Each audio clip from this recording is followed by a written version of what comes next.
Everyone, welcome back. So, RJ Decker episode 5 review Chaos, Chemistry, and Catherine steals the show. Alright, so RJ Decker season 1 episode 5 is one of those episodes that feels a little chaotic, but in a good way because underneath all the twist, the explosion, and the shifting case, this episode is really about one thing relationship. And honestly, that's where it shines the most. Let's start with the MVP of this episode, Catherine. At this point, I think it's safe to say everyone needs a Catherine in their life. She's loyal, protective, and maybe just a little intense. But when she loves someone, she goes all in. Her relationship with RJ continues to be one of the most interesting dynamics on the show because, yeah, they are exes, but it doesn't feel like a typical ex relationship.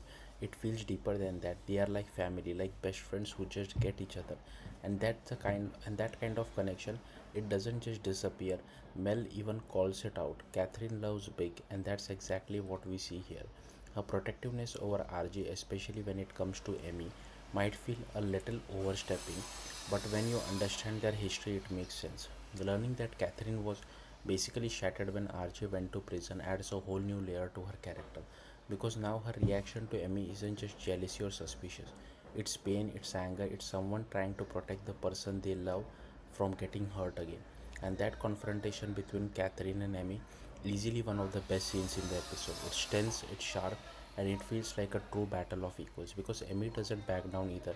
She pushes right back, and now suddenly you got this really interesting dynamic where both women have their own reasons not to trust each other. Meanwhile, RJ and Mel's partnership continue to be as entertaining as ever.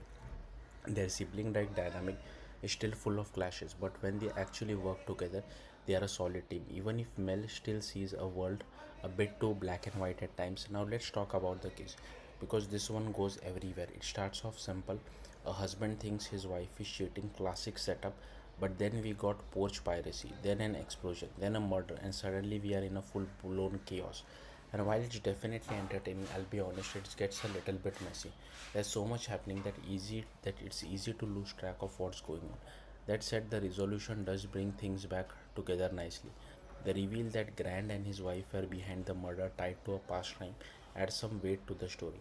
And more importantly, it gives closure to Amari's family, which is something this show consistently does well. But what I really love is how RJ operates within all of this, because at its core, he's just a genuinely good person.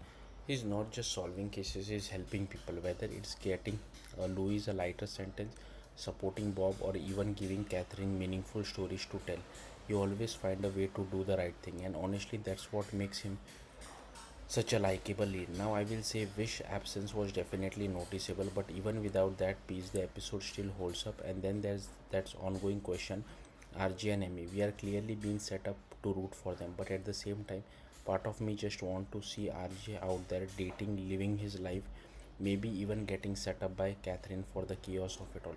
So, overall, this was a solid episode, a little messy in terms of plot, but strong where it matters most. Character dynamics, emotional bits, and that core found family vibe. And if the show keeps leaning into that, it's only going to get better from here.